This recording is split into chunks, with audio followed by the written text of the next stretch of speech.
start with our favorite sport, college basketball, because Yes. we had basically the tip off of the season last night, the Champions Classic in Ooh, that was a good one. Chicago at the Mm-hmm. United Center. Mm-hmm. And in my opinion, the game of the year so far was that Kansas Kentucky game last night. Oh boy, in my Yep. opinion, game of the year. Kansas, my Jayhawks, they came back from a 14-point second half deficit to take down Kentucky 89-84. Kansas took some bad shots and had too many turnovers in that first half. Yep. Forced it into Dickinson a little bit too much. You have to feed Dickinson. You have to Oh, feed him. yeah. Get They him were the damn ball. forcing it down there a little bit too much. Kentucky had more energy. They were more aggressive. Definitely were more athletic than the Jayhawks. But during a few of those runs, the cameras would pan over to Bill Self. He is so cool and calm and collected on the sidelines. It kept me calm. Kentucky, they hit 6 more threes and had 15 offensive rebounds. If you hit 6 more threes than your opponent and hit the offensive glass 15 times, you're winning those games. Yeah. But Kansas, they shot 48% from the floor, took 36 free throws, had 22 assists, and closed the game on an 11-1 run. That experience, it really paid off down the stretch. Antonio Reeves, you brought him up earlier. He led the Wildcats with 24 points and 8 boards, but was 3 of 17 from 3. Oh, my. 17. He shot 17 3-pointers. And made 3 of them. Kentucky, as a team, they actually attempted 38 threes. Oh, my goodness. Which broke the record by 5 for the most 3-point attempts under John Calipari at Kentucky.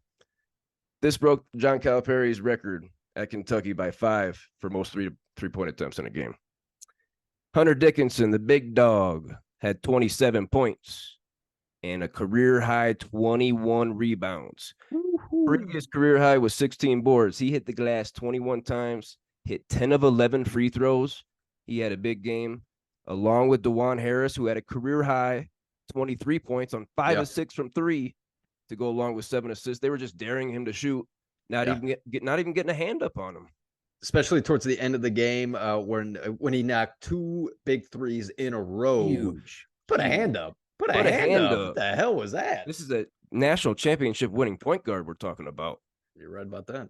Lastly, Kevin McCullough, the do-it-all wing. He had 12 points, 10 boards, 10 assists, the third triple-double in Kansas basketball program history. Max, give me your thoughts on all those stats and this 89-84 win that Kansas had over Kentucky. First, you got to say, coming back from a 14-point deficit in the second half. If there's one team that can do it, it is Kansas. Okay, you can never leave that team out. Here's the difference between a Kansas team led by Bill Self with leaders on the team compared to Kentucky led by the best recruiter in the game, not the best coach, the best recruiter in the game, and a bunch of freshmen and young bucks. The ball movement of Kansas is just beautiful. Oh my goodness. Especially towards the end of the game. There was a point where you guys were down 6, it might have been 8 that I saw. And the composure that you had to move the ball around, get the wide open shot, and then go back and play defense and force Kentucky to shoot another 3-pointer. It's towards the end of the game. Okay, once again, ball moving from Kansas, get the easy bucket with McDermott. Kentucky barely moving the ball. Let's shoot a 3. Let's just chuck up a 3-pointer. Okay, I would like to know the stats. I didn't look it up. How many 3-pointers they took with the last 2 minutes of the game on the line? How many 3-pointers out of those 38 that they took chucked them in those last 2 minutes? They were just chucking. So that's from their youth. You got to learn that you're not Steph Curry. No one. Hey, guess what, everybody? Guess what? All the young ones out there, you're not Steph Curry. You will never be Steph Curry. Nope. Move on. There's only one Steph Curry ever. That's how it's going to be. Okay, so drive the damn ball. Drive to the back. Like Antonio Reeves, part of the reason why you had 20, what was it, 25 points, 23? 24. It's because you were driving to the basket. You were driving to the basket, making contact and finishing strong. And then you decided, I'm going to start shooting 3-pointers at the end. But, Deuces. You got to be happy with Kansas, Cole Breezy. McDermott is looking like player of the year after seeing Dickinson. that. Dickinson. I'm sorry. What did I say? McDermott twice now. Dickinson by far is looking like player of the year. He's looking really, really good. Give me your thoughts on that big three to finish us out here for the Kansas Jayhawks. Dickinson with 27 and career high 21, DeJuan Harris with a career high 23, and then Kevin McCullough with a triple-double. Give me your thoughts on that big three. Damn, McCullough had a triple-double? 12, 10, and 10. Damn, what a beast. I didn't even... It's funny because he's under the radar on that game. You're looking at DeJuan Harris, you're looking at Dickinson, and I'm not even thinking about this guy. But damn, a triple. That's a big three right there, no doubt about it, Cole Breezy. You got to be excited. Very excited for the Kansas Jayhawks moving forward. The other game at the Champions Classic, the game that started the night off, was the Duke Blue Devils and the Michigan State Spartans. One of these teams was leaving Tuesday night with a losing record, and it ended up being the Spartans of Michigan State. They lost 74-65 to Duke. Max, this was a sloppy game to start. Yeah. Duke had 16 possessions in the first 10 minutes. They had 8 turnovers.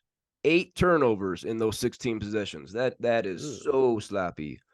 Overall, the team stats in this game, they're very close. They're very close. But the biggest one that stood out for me was the free throw disparity. Duke attempted 30 free throws compared to Michigan State's 12. Duke was just a more aggressive team here. The Blue Devils, they were led by freshman Caleb Foster. He had a coming out party. He led the Blue Devils with 18 points on 7 of 8 shooting. He didn't even attempt a shot in the game against Arizona. Didn't even attempt a shot in the game against Arizona the previous game. 3 other Dukies were in double figures. The Spartans were led again by Tyson Walker. He had 22 points, connecting on 3 of 5 from deep. Michigan State shot 6 of 19 from 3 after going 2 for 31 in their first 2 games. Now, we knew this was going to be a big factor moving forward. There's 3-point shooting. They shot 2 of 31 in the first 2 games, 6 of 19 in this one. Better. Michigan State, they continue to commit lazy fouls by their big men, over the back fouls on the other side of the court. Malik Hall had 4. Matty Sissoko had 3 lazy ones, and Carson Cooper actually fouled out coming off the bench. Max, give me your thoughts on these numbers, these stats, and this win that Duke had over Michigan State, 74-65, to make Tom Izzo and the Spartans 1-2. Yeah, sloppy game. It was definitely a sloppy Joe, okay, from both teams. And it's not a good sloppy Joe. I like sloppy Joes. Okay, speaking of sandwiches, I'm a big fan of sloppy Joes. Hungry tonight. Couple sandwich reference. It's been a while since I had a sloppy Joe. That might be on the menu tomorrow night. But as far as basketball goes, man, like this, I thought that this was going to be a better game.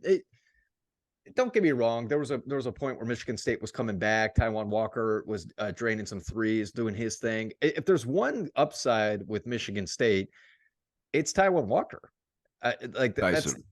So I'm who's that? Taiwan Walker is a pitcher in the MLB. Yeah. Okay. All right. Okay. Sorry, everybody. My hair's all messed up, and I guess I'm fucking flustered now. I'm all flustered. And Dickinson, McDermott.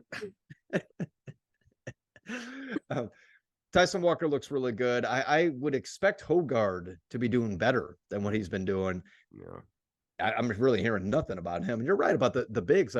Like you use your ass, box them out, and then go get a rebound. Don't just go over the back and whatnot. So many lazy. And then also Duke, they're not looking that good. I mean, it's the beginning of the year. Okay, let's not freak out. But they're also looking sloppy.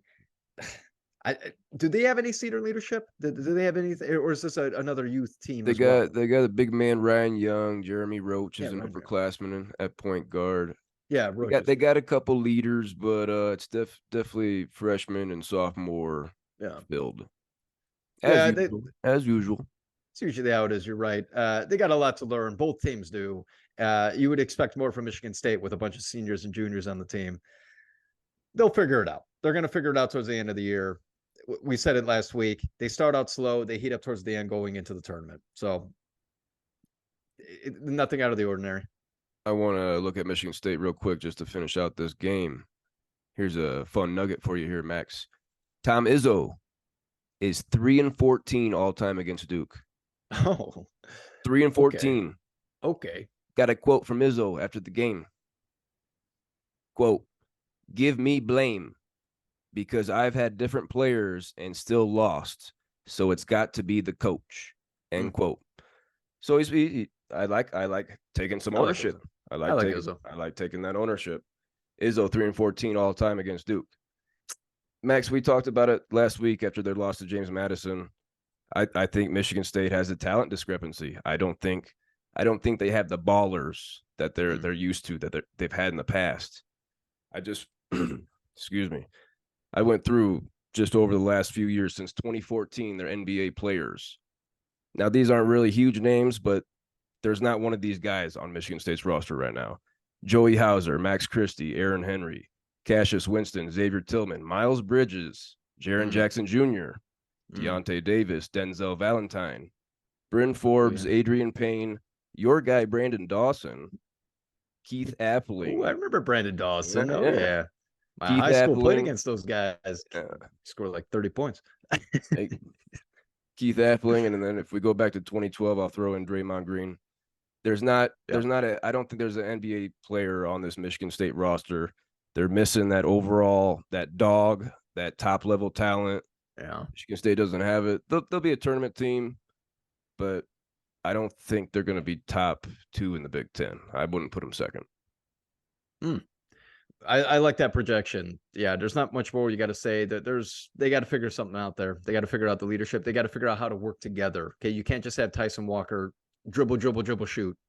You got to move the ball.